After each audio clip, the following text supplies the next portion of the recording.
수 없어요. 이거는. 그래서 이걸 온체인, 오프체인이라고 이야기하는데 체인 밖에 블록체인 외부의 데이터는 블록체인이 보장해 줄 수 있는 게 아니에요. 원칙적으로. 근데 이것도 특별한 방법들을 찾아서 외부의 데이터를 보장할 수 있는 그런 기법들을 연구를 하고 있어요. 그러니까 저희가 아까 이제 보여드린 그 CCTV 데이터를 인증하는 거, CCTV 데이터 예를 들면 여러분들이 이제 23년 말에 나온 기사에 어떤 사람이 이제 불법 주차라고 신고를 당했어요. 그래서 나 불법 주차 아니야, 내 CCTV가 내가 여기 내 차고지에가 있었다고 하는데 이게 왜 불법 주차야? 그랬더니 이제 구청 직원이 이렇게 보더니 이 CCTV 블랙박스 데이터는 실제로 이제 그거 가능해요. 영상의 그 날짜나 이런 것들을 시장 조작할 수 있거든요. 조작할 수 있기 때문에 우리가 이게 진짜인지 못 믿겠어. 라고 해가지고 이제 분쟁이 생긴 거예요. 근데 이게 이건 이제 뭐 단순하게 이제 조작이지만 이게 이제 지금 AI가 발달하면 AI가 똑같은 영상들을 만들어내잖아요. 그러면 이게 진짜야 가짜라는 게 굉장히 심각한 문제가 되는 거죠. 이제 앞으로 점점. 그러니까 이제 뉴스에 AI로 뭘 만들어서 뭐 페이크 동영상이 어쩌고 뭐 정치인 뭐 예전에 트럼프 이런 있었잖아요. 예, 있었는데 그런 일들이 이제는 아주 쉽게 예전에는 기술 좀 아는 뭐 영상 좀 만들 수 있는 뭐 이런 사람들이 있다면 이제는 아주 쉽게 그런 일들이 벌어질 수 있는 거죠. 그러면은 이제 그런 데이터들이 막 범람하면 그러면 이제 사회의 신뢰가 무너지는 거잖아요. 네. 그러니까 지금까지 예를 들면 이제 뭐 블랙박스 뭐 이제 불법 주차 이런 것들을 뭐 관리해야 되니까 이제 그런 신고 체계를 가지고 관리를 했는데 그 신고와 관련해서 그 증빙하는 데이터들이 뭐 가짜일 수 있어. 이건 뭐 그 벌금을 내야 되는 사람 입장에서 뭔가 가짜 데이터를 만들어낼 수 있고 아니면 누군가가 이 사람을 골탕 먹이려고 가짜 데이터를 신고를 할 수도 있고 뭐 이런 상황이 되는 거죠. 그리고 어떻게 할 거냐? 그러면 이제 이 데이터가 진짜냐 가짜냐라는 거를 확인해 줄 수 있는 굉장히 중요한 그때 유용하게 쓸 수 있는 기술이 블록체인인데 근데 이제 블록체인은 그 블록체인 안에 저장된 데이터만 관리한다 그랬잖아요. 밖의 데이터는 이제 어떻게 할 거냐? 그러면 이제 밖의 데이터를 어떻게 관리하면은 신뢰를 보장할 수 있을까? 이런 걸 이제 또 고민을 하는 거죠. 그래서 이제 아까 보여드린 그 CCTV에서 이제 CCTV에 적용된 블록체인 이런 것들이 이제 저희 나름대로 블록체인 외부의 데이터, CCTV는 블록체인 외부에서 CCTV가 생산한 영상물이잖아요. 이걸 어떻게 보장을 할 거냐 이런 것들이 이제 고민을 하고 그 고민이 결과물이 좋다고 하면 이 기술을 CCTV에 중요한 영상이 찍히는 데는 이 기술을 써야 돼 이렇게 될 수도 있는 거죠. 예. 그래서 이제 블록체인의 도전 과제 중에 하나는 블록체인 외부에 있는 데이터의 신뢰를 어떻게 보장할까라는 게 이제 특히 최근에 AI와 관련해서 이제 굉장히 중요한 숙제로 등장을 하고 있습니다. 네, 그래서 블록체인의 구성 요소는 제가 사실 그 8년 동안 고민하면서 이제 다시 정리를 한 거예요. 이게 어제 정리했어요. 그래서 딱 4개만 기억을 하세요. 그러니까 첫 번째 앞에서 이제 블록체인은 신뢰기계다. 그 다음에 데이터를 저장하는데 위변조 불가능하게 저장한다. 2가지. 네. 그 다음에 그 안에 이제 구조가 어떻게 되어 있냐? 거기 딱 4개만 기억을 하세요. 블록, 그 다음에 체인, 그 다음에 노드 관리 권한. 예. 요거만 외우시면 이제 블록체인의 절반 이해하신 거예요. 예. 그래서 블록은 뭐냐면 요게 블록이에요. 여기에 제가 관장님한테 보낸 100만 원에 관한 기록이 여기에 들어있어요. 예.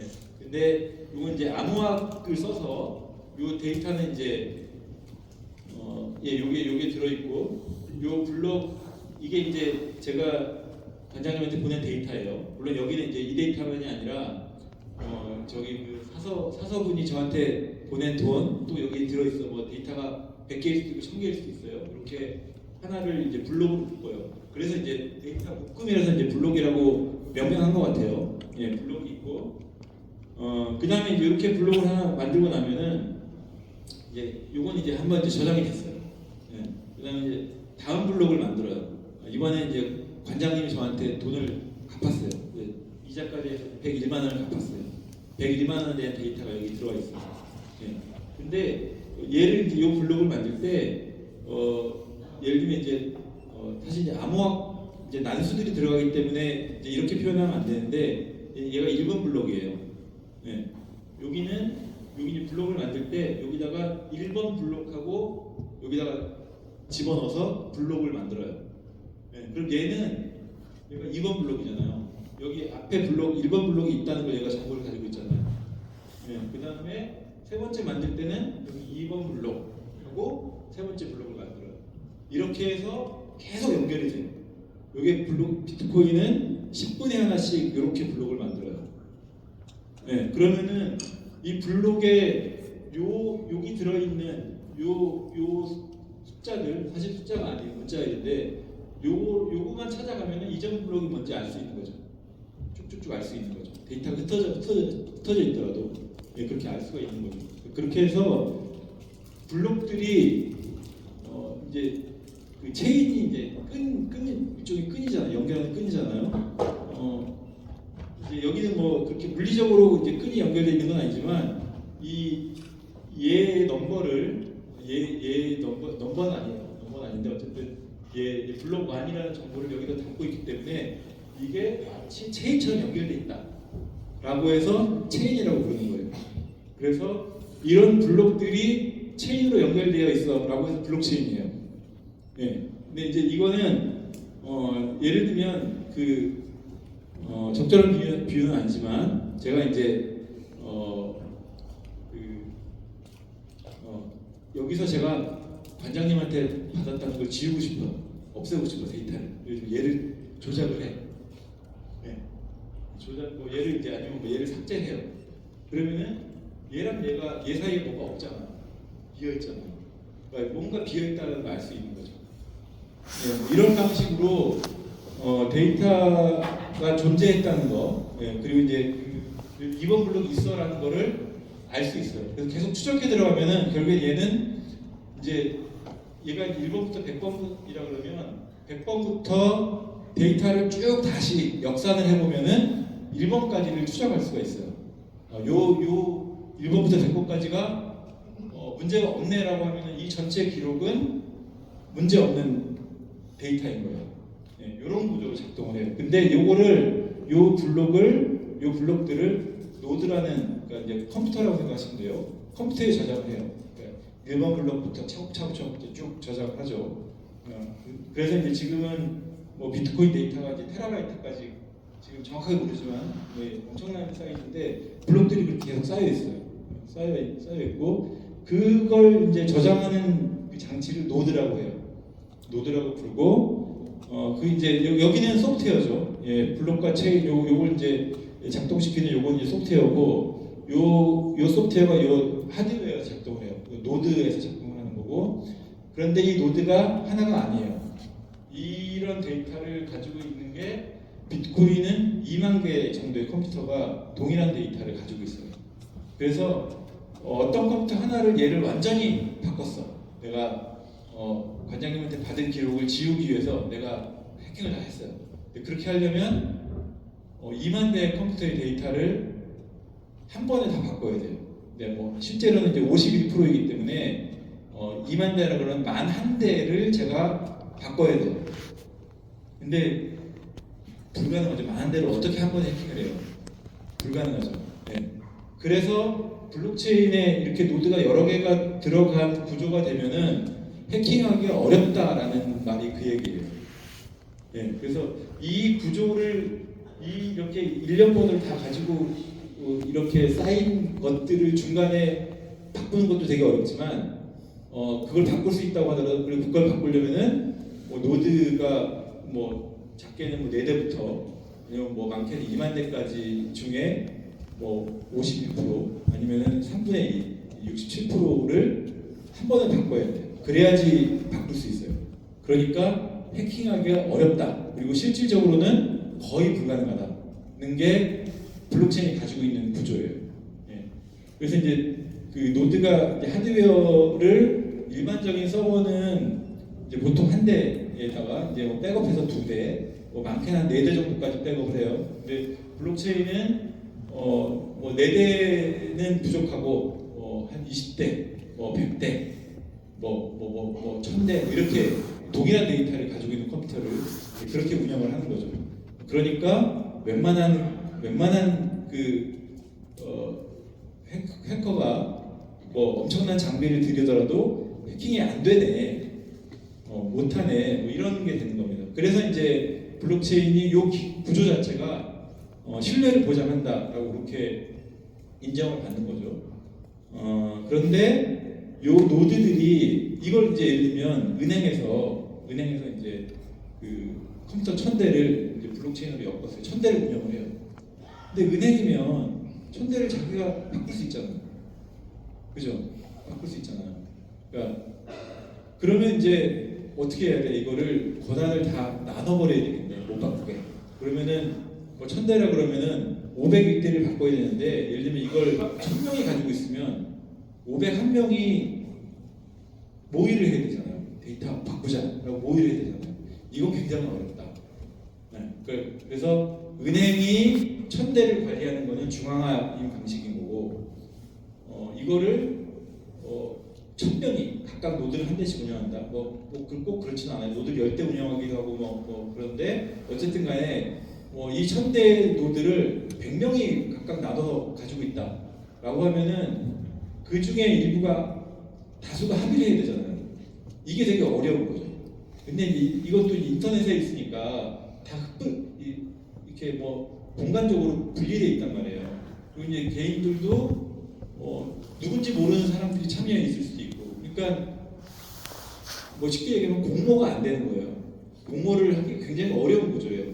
그래서 탈중앙화라고 하는 거고, 탈중앙화되어 있으니까 권한이 한 군데 집중되어 있지 않고, 그러니까 이거를 임의로 예를 들면 한 번에 501대를 받고 이런 것들이 굉장히 어렵네 라고 해서 이제 거기서 이제 또 한 번 신뢰도가 더 높아지는 거죠.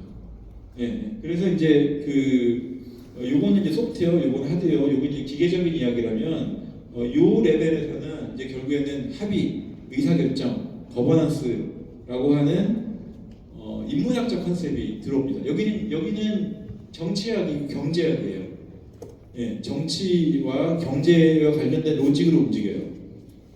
그래서 블록체인을 완전히 기술적으로 이해하는 건 이제 엔지니어들이 할 일이지만, 그렇게만 바라보기도 어렵고, 그 다음에 이제 이런 기술 구조를 모르면 또 어렵고, 이 양자를 다 이해를 해야 블록체인에 대한 컨셉이 잡혀요. 예, 그래서 블록체인이 좀 어렵습니다. 예, 저도 제가 IT에서 블록체인이 들어오기 전에 IT 산업에서 한 15년 정도 일을 하지 않았으면은 아마 이해하기 되게 어려웠을 거예요. 근데 저는 이제 학부는 사회학이고 이제 그 일은 IT 쪽에서 하다 보니까 이제 어떻게 보면 양쪽을 좀 다 볼 수 있는 약간의 지식, 경험 이런 것들이 있었던 거죠. 예. 그리고 이제 이런 어떤 정치적이거나 사회학적인 컨셉들이 있기 때문에 이제 제가 블록체인 기술에 더 매료됐던 것 같아요. 이게 그냥 기술만 작동하는 게 아니네.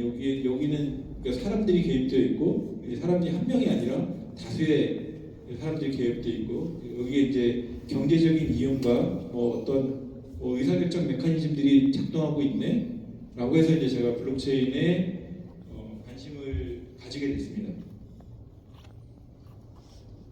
네, 이제 비트코인 이야기로 가볼게요. 이제 요 앞까지 조금 지루하셨을 수 있는데 이제부터는 시장 이야기라서 아마 좀 덜 지루하실 거예요. 네.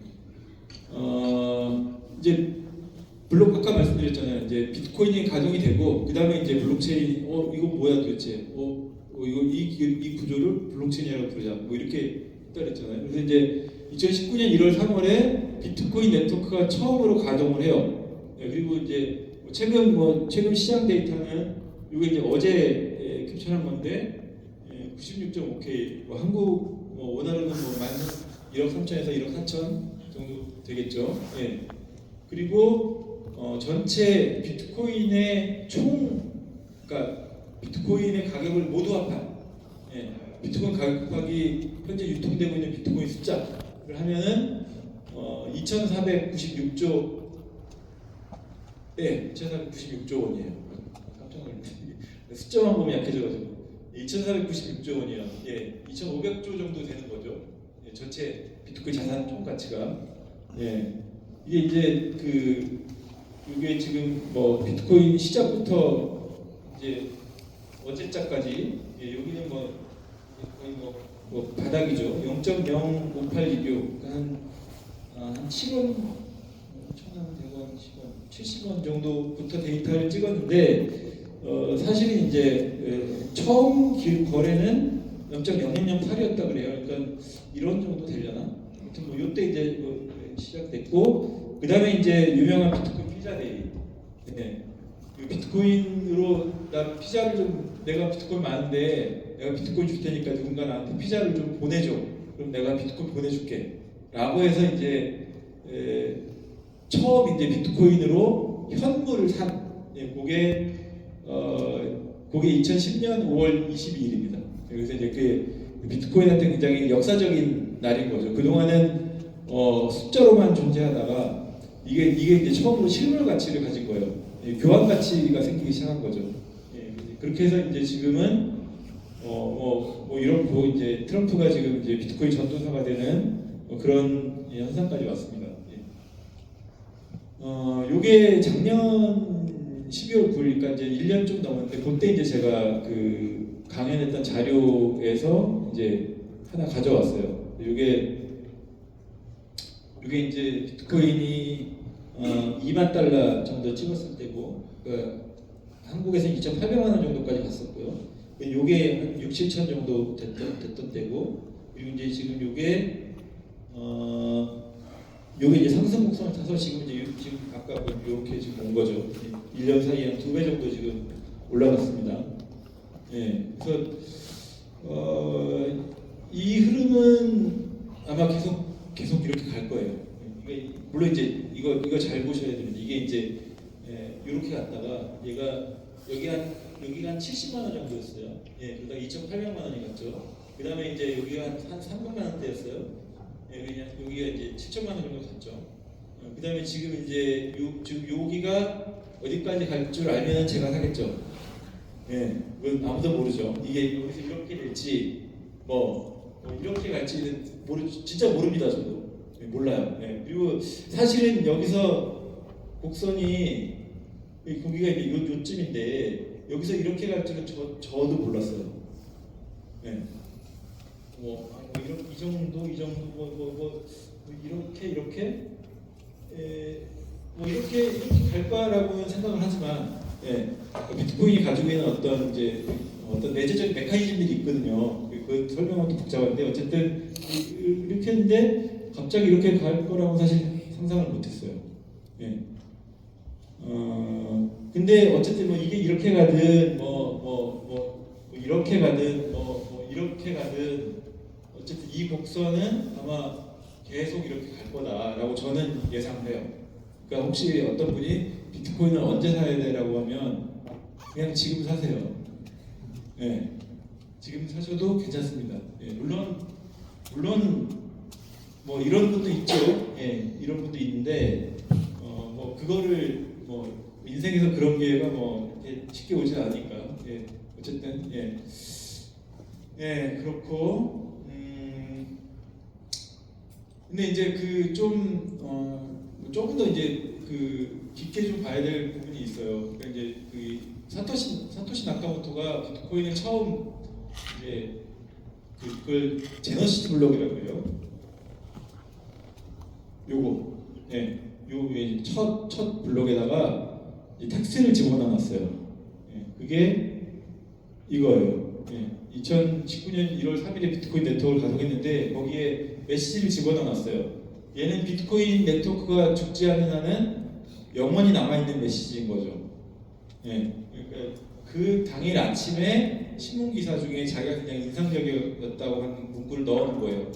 그러니까 더타임즈 기사에서 은행들이 두 번째 구제 금융을 앞두고 있는 UK 재무장관. 영국에서도 이제 이게 뭐냐면 헬리콥터먼이라고 이제 돈을 막그 2008년 금융위기 이후에 각국 정부들이 돈을 막 뿌렸잖아요.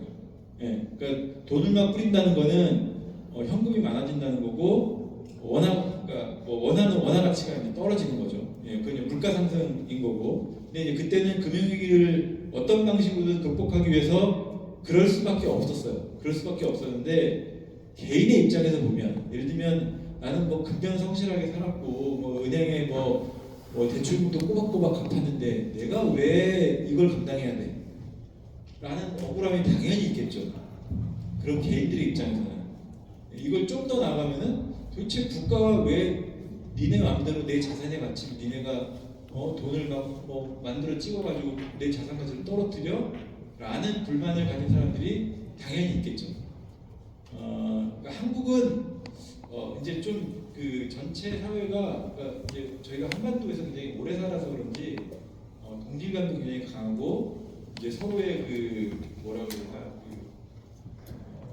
좀 중앙 집중적인 문화가 있는 것 같아요. 근데 뭐 미국이나 이런 데들은 그 뭐 아나키스트들, 한국은 아나키스트가 그렇게 많지 않거든요.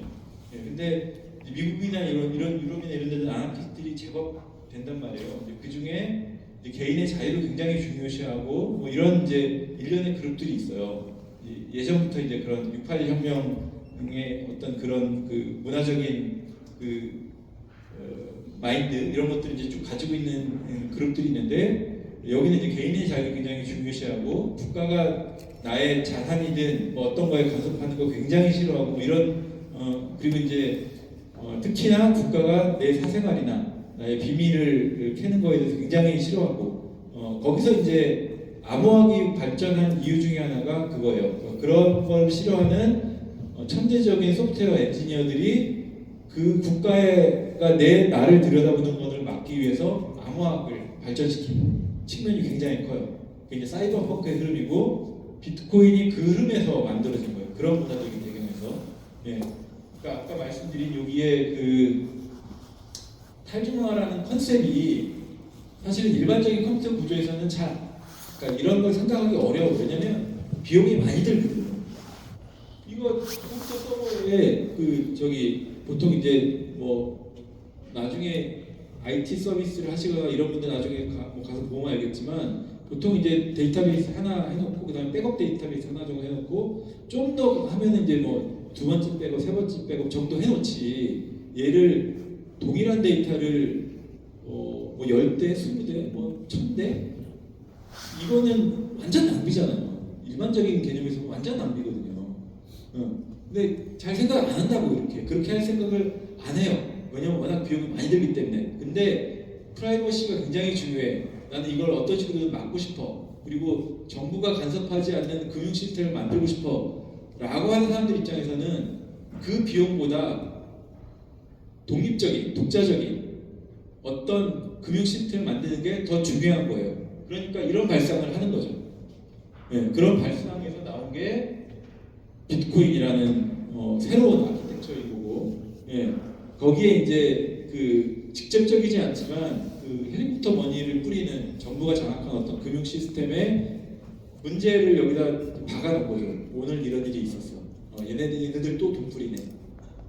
라는 걸 이제 박아놓은 거죠. 예. 여기 이제 비트코인 백서의 첫 페이지입니다. 예. 피어투피어 일렉트로닉 캐시 시스템이라고 되어 있어요. 피어투피어라는 거를 좀 기억을 해두세요. 예. 그래서 이제 탈중화가 왜 등장했나라는 걸 좀 이해를 하는 게 좋을 것 같아요. 예. 아까 말씀드린 대로 소수가 전체 금융을 지배해요. 원래 이게 금융 시스템의 일반적인 구조예요.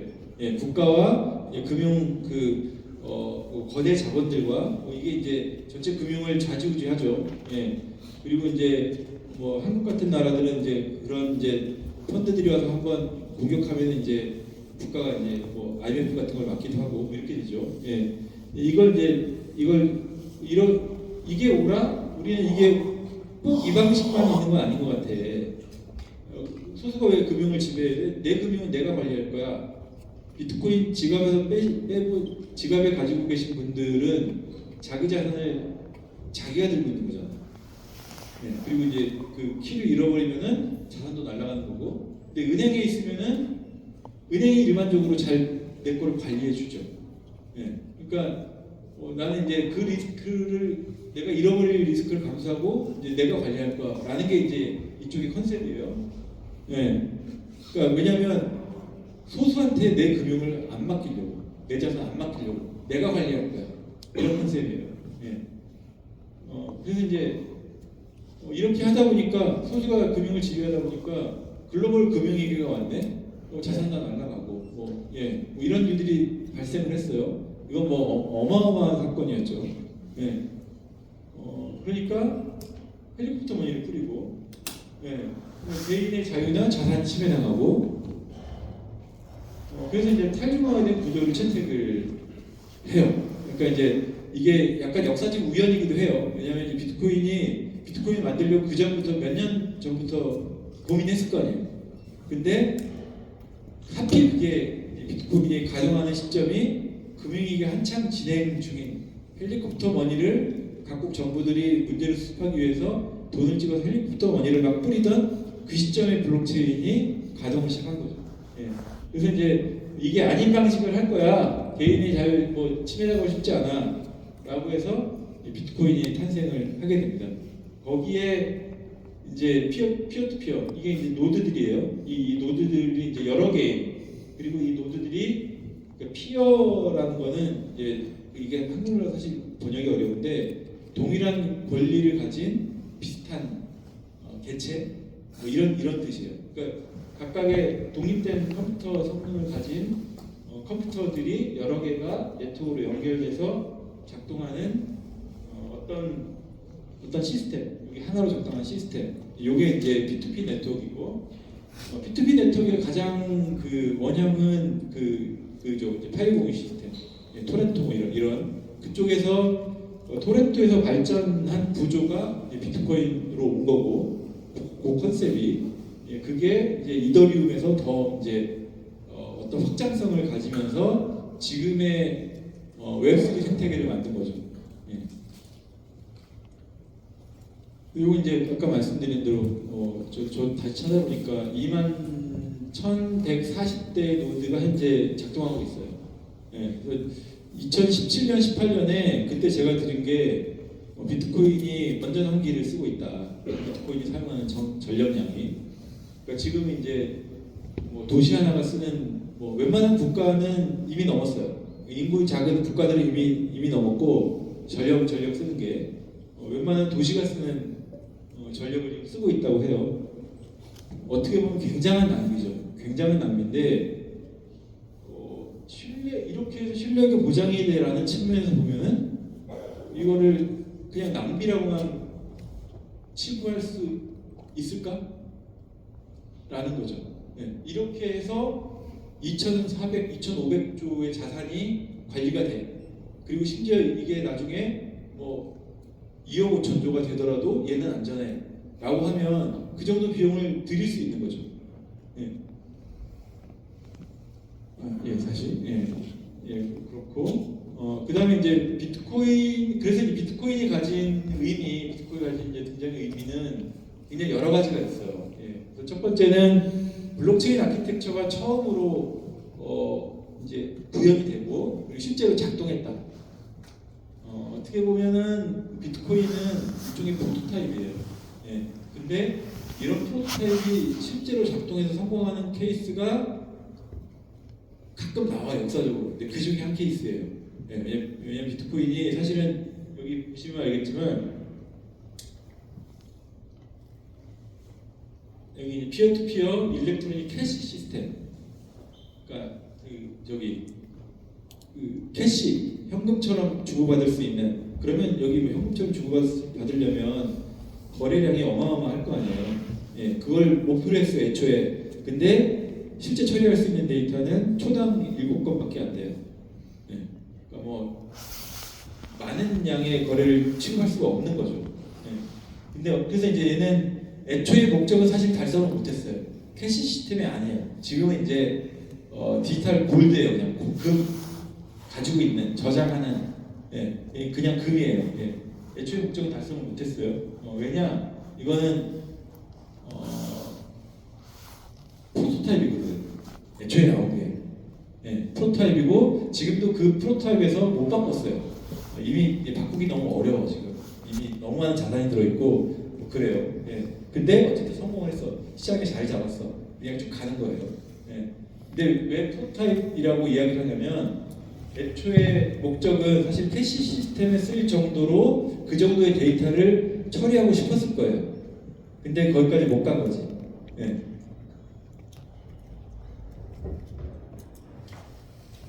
그래서 어쨌든 블록체인이 성공한 첫 케이스. 그다음에 디지털 화폐가 역사가 되게 오래됐어요. 이제 종이 화폐 쓰고 동전 쓰다 보니까 불편하고 컴퓨터로 뭐 매일 보내듯이 돈을 보내면 얼마나 편할까? 라고 이제 생각하고 이제 디지털 캐시를 만들려고 굉장히 많이 노력을 했단 말이에요. 이제 80년대부터 데이비드 차움이라는 사람이 했고, 여기 나오는 사람들은 뭐 다 이쪽 그 컴퓨터 암호학계에서는 한가닥 하시는 분들입니다. 이런 분들이 뭐 여러 가지 작업을 했어요. 그러다가 이제 2008년에 처음으로 비트코인 백서가 나왔고, 그거를 그 백서에는 이제 설명이 돼 있잖아. 이렇게 작동하는 구조일 거야. 실제로 그걸 구현을 한 게 비트코인이고, 그게 1년 후에 작동하기 시작한 거죠. 그 다음에 이제 또 중요한 게 비트코인이 처음으로 국경에 제한 없이 국경을 넘나드는 글로벌 경제, 제가 보기에는 첫 번째가 아닌가 싶어요. 이 지구 전체를 포괄하는, 지구상에 어디든지 10분이면 자산 가치가 이전할 수 있는 국가 허락을 받지 않고, 지금 뭐 여러분들 혹시 해외 송금해야 되면 뭐 가서 뭐 해야 되잖아요. 복잡하잖아요. 뭐 써야 되고 뭐 복잡하잖아요. 그런 거 없이 그냥 내 지갑에서 바로 상대편한테. 그래서 저는 이제 이게 굉장히 크다고 생각을 해요. 비트코인이 만든 그 현상 중에 굉장히 여러 가지가 있지만 진정한 의미에서 국경을 뛰어넘는 글로벌 경제가 예로부터 시작된 거다라고 저는 생각을 해요. 그 이전에는 제가 아는 범위에서는 케이스가 없어요. 헤지펀드들도 어쨌든 다 국가의 감독이나 뭐 제한 간섭을 받고, 근데 얘는 사실은 그냥 뭐 지금도 그냥 무수하게 왔다 갔다 해요. 이게 뭐 중국에 있는 사람이 미국에서 보낸 거를 알기도 어렵고, 못 보내게 막을 수도 없고, 뭐 이렇습니다. 이제 글로벌 경제의 시작이다. 그리고 좀 더 장기적으로 보면 경제 구조가 밑바닥에부터 글로벌화되는 기반들이 하나씩 지금 쌓이고 있는 거예요. 이게 굉장히 중요해요. 왜냐하면 그러면 이제 개별 국가들은 국가의 범위를 벗어나는, 국가의 컨트롤을 벗어나는 이상한 애가 하나 생긴 거죠 지금. 그러니까 한국 정부가 그렇게 많이 고민하는 게 당연해요. 왜냐하면 국가의 컨트롤 권한이 점점 이 부분에서 해치는 거거든. 국가 입장에서는 얘가 굉장히 성가신, 어떤 경우에 적으로 보이는 거예요. 그러니까 이제 특히 한국 정부가 이제 엄격하게, 왜냐하면 우리는 나라도 작고 외환 관리 잘못하면 무너지고, 근데 실제로 2018년 비트코인이 꼭지점을 찍을 때 비트코인 때문에 외환이 흔들렸다 그래요. 저는 나중에 들었어요. 왜 이렇게 정부가 민감했냐? 외환이 흔들렸다. 당국이 깜짝 놀란 거예요. 한국 같은 경우는 이제 그럴 수 있어요. 그러니까 이런 정도로 지금 이제 국가들이 영향을 받을 수밖에 없어요. 얘는 이제 국경 없이 움직이는 어떤 금융 시스템이고, 국가는 어쨌든 그 자국의 경제 시스템과 이런 것들을 현상 유지하고 안정적으로 관리해야 될 의무가 있고 책임이 있고, 그러니까 민감할 수밖에 없죠. 그렇습니다. 요거는 굉장히 중요한 부분이에요. 그리고 이제 트럼프가 지금 왜 이렇게 하는지도 사실 여기에 이유가 있어요. 그 다음에 이제 웹3라고 많이 들어보셨을 텐데, 웹 1.0에서 웹3로 간다고 많이 이야기하잖아요. 그게 이제 비트코인부터 시작이 된 거예요. 그래서 이제 비트코인이 현재 어디까지 와 있냐 좀 보면, 이게 글로벌 탑100, 그러니까 금 시총 전체, 애플, 엔비디아, 마이크로소프트, 알파벳, 아마존 뭐 쭉쭉쭉 있어요. 그리고 제가 이거를 한 2년 전에 한번 봤었는데 그때는 한 20위쯤에 삼성이 있었어요.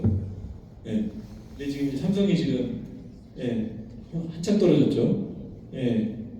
그 다음에 비자가 18이고 이더리움이 27이에요.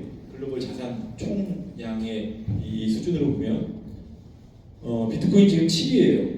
예, 7이고 골드가 비트코인의 한 9배 정도 예, 이고 뭐 이렇게 돼 있습니다. 예.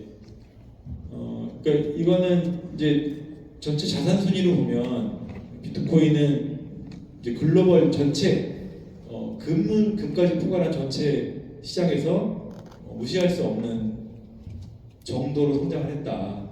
그렇게 예, 보시면 될 것 같아요. 예, 이더리움이 27이 한 600조 정도 됩니다.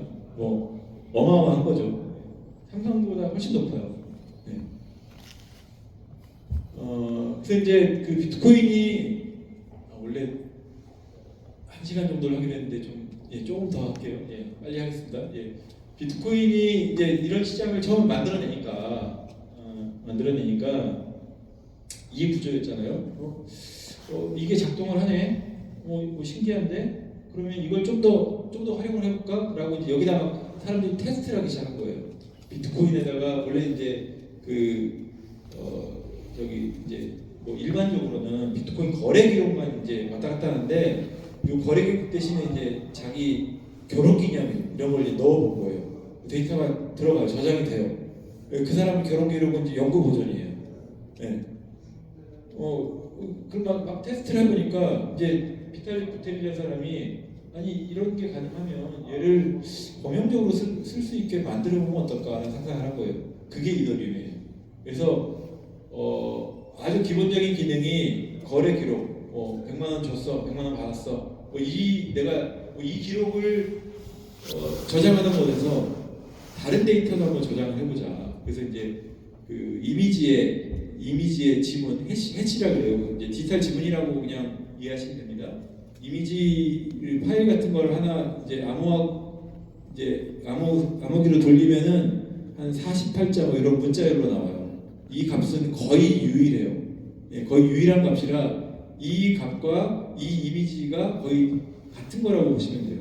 그리고 이제 이미지에서 그 디지털 지문을 떠서 걔를 블록체인에 저장해요. 그게 NFT예요. 예, NFT의 고유성이 그런 방식으로 보장이 됩니다. 예. 뭐였지? 예.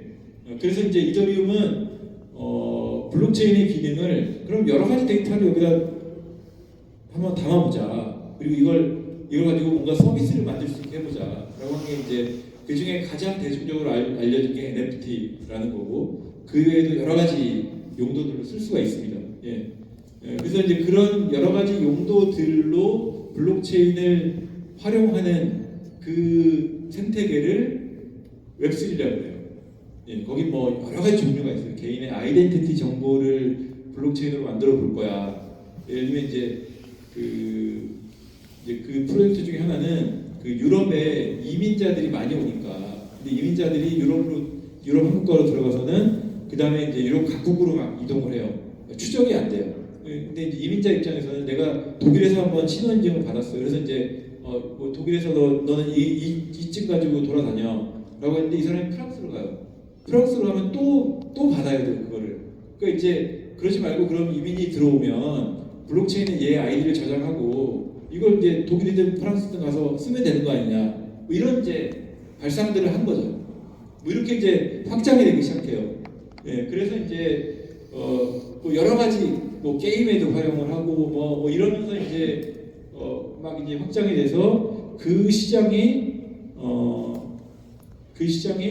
예, 4,300조 정도. 예, 이렇게 지금 확장이 돼 있습니다. 잠깐만 이게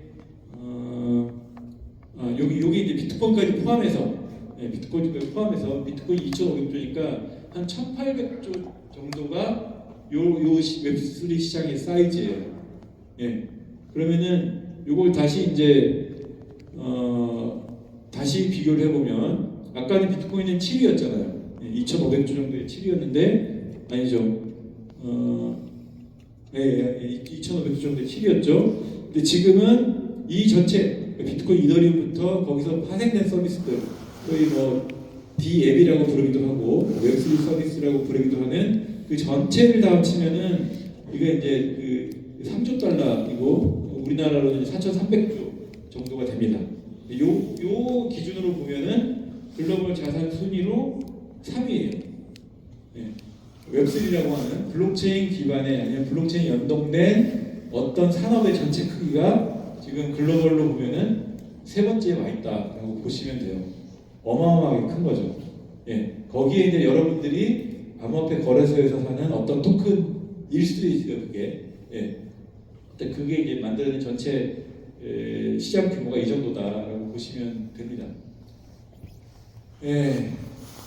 뭐 어마어마하게 컸죠. 예. 요 곡선이 이제 그러니까 웹3 전체 생태계의 곡선인데 비트코인 가격하고 뭐 거의 유사하게 가요. 비트코인 가격이 오르고 같이 올라가고 뭐 이제 그렇게 갑니다. 예. 근데 이제 그 비트코인은 이제 피자 두 판 거래로 시작을 했죠. 예. 그리고 이제 한동안은 다크웹에서 많이 쓰였어요. 그러니까 마약 거래 뭐 이런 걸로. 그러다가 얘가 이제 점차 이제 거래 시장으로 나오면서 이제 비트코인 전문 거래소들이 만들어지고 이러면서 제도권 안으로 들어옵니다. 예, 그게 2017년, 18년에 이제 그런 작업들이 진행이 됐고, 그러다가 이제 12월에 미국 국무부 금융청 인지에서 만든 보고서에 디지털 골드라고 공식적으로 확인을 했어요. 예, 이건 미국 금융 당국인가 아무튼 이 한 거니까 거기도 그런 용어를 쓰기 위해서 엄청나게 고민을 했겠죠. 얘를 디지털 골드라고 본인들이 이야기하는 순간에 전 세계적으로 이걸 받아들일 수밖에 없잖아요.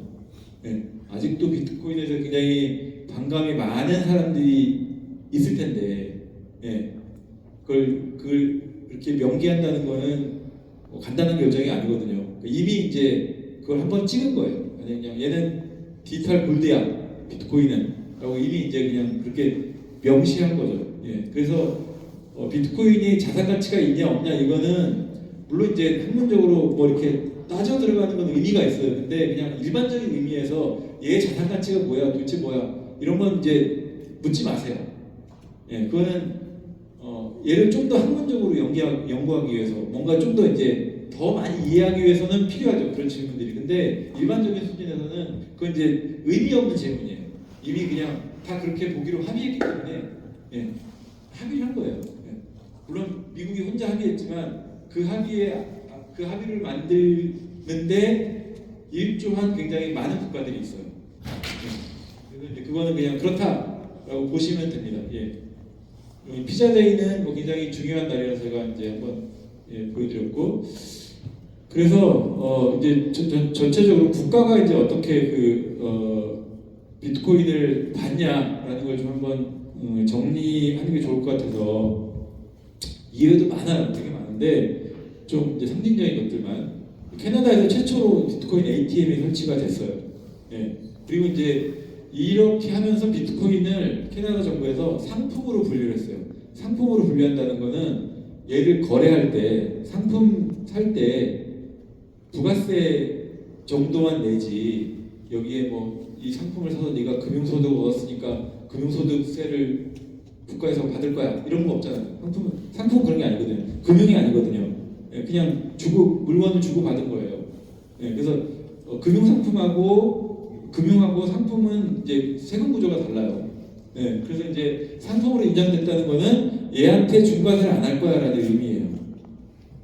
그리고 미국에서 이제 그 CFTC라고 그 상품 이름이 아무튼 상품 여기 있어요. 그 위원회 그 암호화폐 관리를 뭐 CFTC가 맡기로 했어라고 하면은 상품을 위주로 보겠다는 거고, 얘를 SEC가 맡기로 했어라고 하면은 금융으로 보겠다는 거예요. 그러니까 금융은 규제가 많고 복잡해요.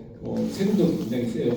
상품으로 가면은 굉장히 가볍고 세금이 적어요. 그래서 요게 이제 요 비트코인이나 이제 암호화폐를 다루는 굉장히 중요한 정책의 축인데 지금 이제 상품으로 처음으로 이제 분류를 했다는 그 의미가 큰 거죠. 예. 그 다음에 이제 주크에서 이제 뭐 비트코인 결제를 도입하고 그리고 이제 이것도 굉장히 또 중요해요. 중국 인민은행장이 그 전에 이제 중국에서 이제 비트코인이 지금도 비트코인 채굴이 중국에서 굉장히 많은데 그 전에 이제 글로벌 1위였거든요. 그러니까 중국에서 비트코인을 왜냐면 중국 입장에서는 이거는 그 새로운 적이 나타난 거나 마찬가지거든요. 예, 시스템을 이 공산주의 단일 체제를 위협하는 굉장히 중요한 위협이기 때문에 이제 이거를 없애려고 굉장히 노력을 많이 했어요, 실제로. 예, 근데 하다 보니 이거는 못 없앤다라고 인민은행장이 인정을 했어요. 이건 굉장히 중요해요. 그 정도면 중국이 얼마나 많은 노력을 했겠어요. 네, 그렇고 그 다음에 이제 뭐 일본은 훨씬 더 친화적이죠. 예, 결제 수단으로 인정을 했고 이제 법정 통화까지는 아니지만 얘로 결제해도 돼. 라고 이제 인정을 한 거고, 그다음 호주는 이제 법정 통화랑 동일한 지위를 부여했고, 그다음에 이제 ETF 캐나다가 먼저 ETF를 승인을 했고, 그다음에 이제 2021년에 엘살바도르가 최초로 법정 화폐 엘살바도르 통화와 비트코인하고 뭐 이거를 그냥 다 통용해서 쓸 거야 우리는 라고 최초로 한 거죠. 예. 그다음에 이제 중국은 중국이 한때 이제 암호화폐의 굉장한 성지였어요.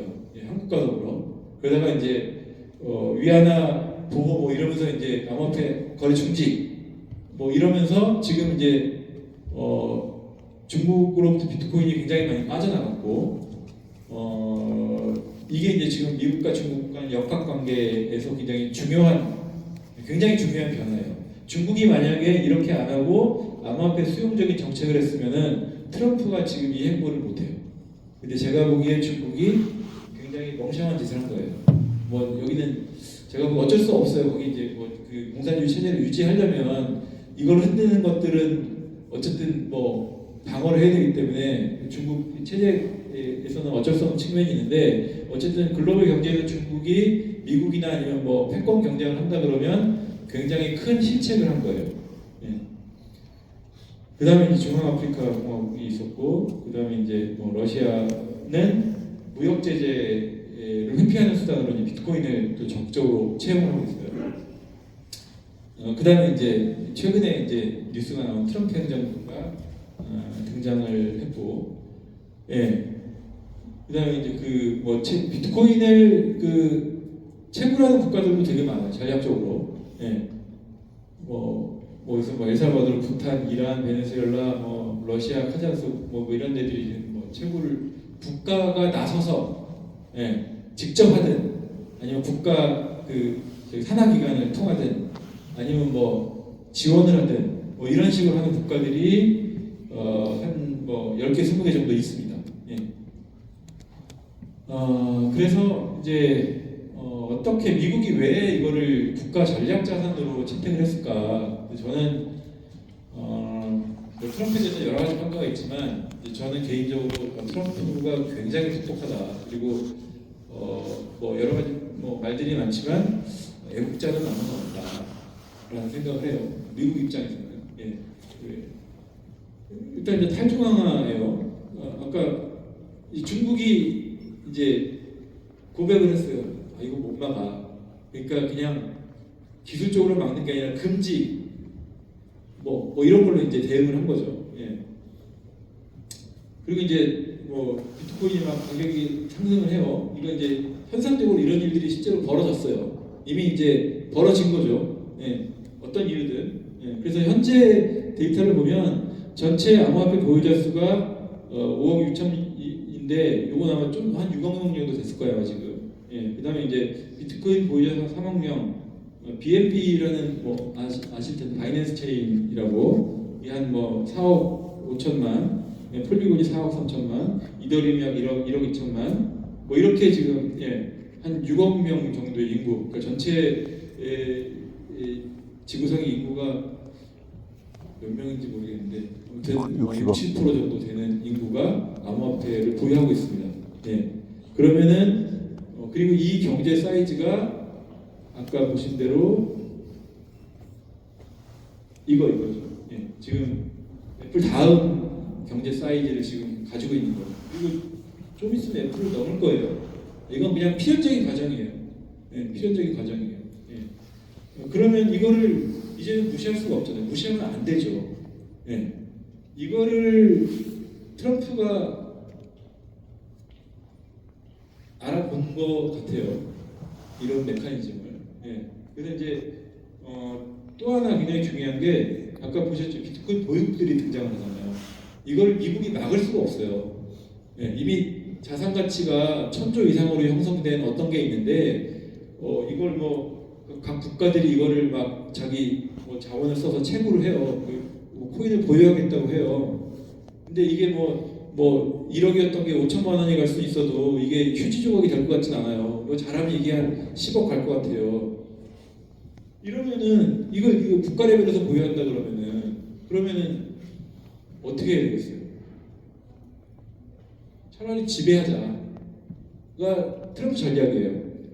그래 미국이 지배해? 그러면은 4천조 시장이 자기 지배하에 있는 거네가 되는 거죠. 예, 그래서 이제 미국이 비트코인 최대 보유국이 되겠다라고 하고 지금 추진하고 있어요. 그래서 5%까지 전체 물량의 5%를 확보할 거야라는 이야기들이 나오고 있고 아마 이제 이게 트럼프 행정부 내내 이제 지금 한 1% 정도 돼요. 예, 근데 이거를 뭐 5%까지 확대하자 이런 게 내내 이제 싸움거리가 되겠죠. 왜냐하면 비용을 지출해야 되니까. 예, 그래서 이제 24년 캠페인에서 이제 워낙 이제 세게 이야기해서 저도 이제 이게 선거용이겠지. 왜냐하면 이제 미국의 암호화폐 투자 인구가 어마어마하거든요. 예. 그러면은 이제 선거를 위해서도 이쪽에 어필을 해야 되고 뭐 선거용인가라고 생각을 했어요. 근데 이미 그게 아닌 걸로 이제 이미 다 확인이 됐죠. 예.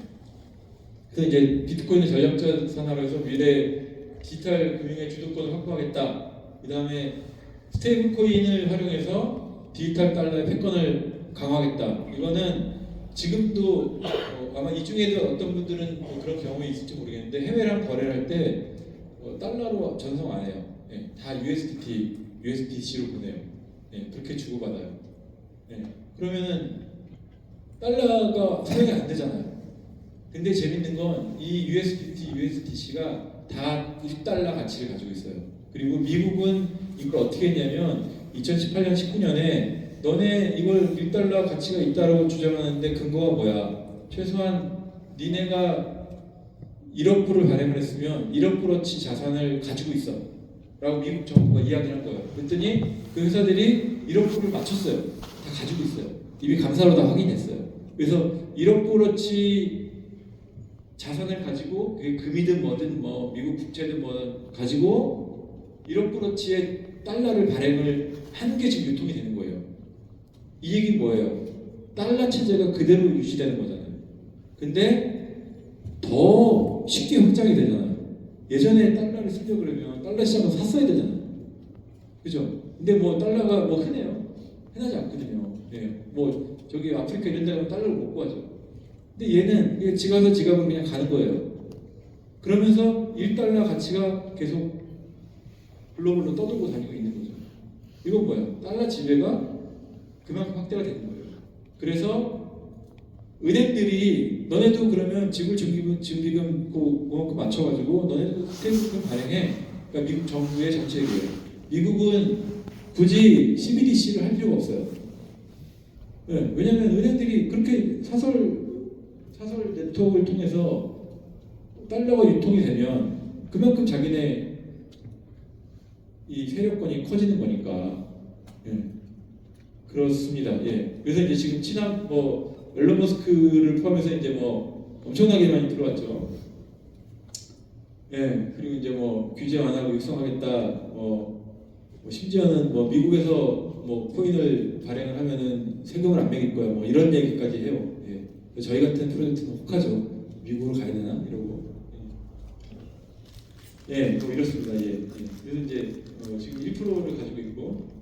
트럼프 주요가로 좀 보면은 2019년에 이런 발언을 했다가 갑자기 바뀌어요. 네, 이제 그 바뀌는 계기가 뭐냐면 트럼프 이제 캠페인을 하면서 이제 모금을 받았는데 기부금을 받았는데 그때 암호화폐 쪽 사람들이 트럼프한테 암호화폐로 막 기부를 하기 시작했어요. 네, 그때 트럼프가 그걸 보고 깜짝 놀란 거예요. 이거 뭐지? 그러다가 이제 아마 그쪽에 뭐 싱크탱크들하고 아마 또 막 뭐 깊게 공부를 했겠죠 아마도. 예. 그러고 나서 입장이 바뀌었어요 트럼프가. 그리고 이제 지금은 이제 완전히 이제 미국이 이 패권을 가져갈 거야라고 지금 하고 있는 거죠. 예. 최대 보유국으로 만들겠다. 뭐 가상화폐 수도가 되겠다. 그 다음에 이제 베리 게틀러라고 그 이쪽 산업에서는 거의 공적과 같은 사람이 한 명 있어요. 이더리움 리플을 탄압하고 했던 뭐 이 사람인데 뭐 나 취임하자마자 바로 자를 거야. 뭐 이런. 예. 그다음에 이제 아까 말씀드렸잖아요. 중국이 그 암호화폐에서는 이제 미국을 선도하다가 뭐 왜냐하면 이제 채굴도 중국에서 가장 많이 되고 이러다가 중국이 이걸 쫓아내기 시작하면서 중국이 암호화폐를 미국보다 훨씬 덜 가지고 있어요. 예. 그 미국에서는 지금 완전히 아싸 지금이 기회네인 거죠. 지금 이 패권을 놓치면 중국은 만약 그걸 따라가려면 그만큼의 비용을 더 들여서 쫓아가야 돼요. 쉽지 않아요, 이거. 네. 그렇고 그다음에 이제 그 트럼프 재단에서 이제 좀 더 이제 그 직접적인 지표가 그 벡트라는 거래소를 인수하는 거를 지금 추진을 하고 있어요. 끝난 건 아닌 것 같아요. 여기는 뉴욕 증권거래소가 지분이 55%인가 가지고 있는데 그 지분을 인수하는 트럼프 재단이 인수하려고 그래요. 네. 이거는 아주 직접적인 증거죠. 미국은 이제 워낙 그 한국은 이제 이러면 이제 바로 이해관계 충돌 이제 뭐 근데 미국은 뭐 굉장히 자유로운 거 봐요. 예, 그래서 이제 이런 것들 하고 있고 그 다음에 이제 행정명령으로 비트코인을 죄송합니다. 예, 저 점 하나가 이렇게 큰 의미의 차이를 가질지는 예, 처음 알았네요. 예, 전략자산입니다. 예, 전략자산입니다. 예. 전략자산 아닙니다. 전략자산입니다. 예. 예.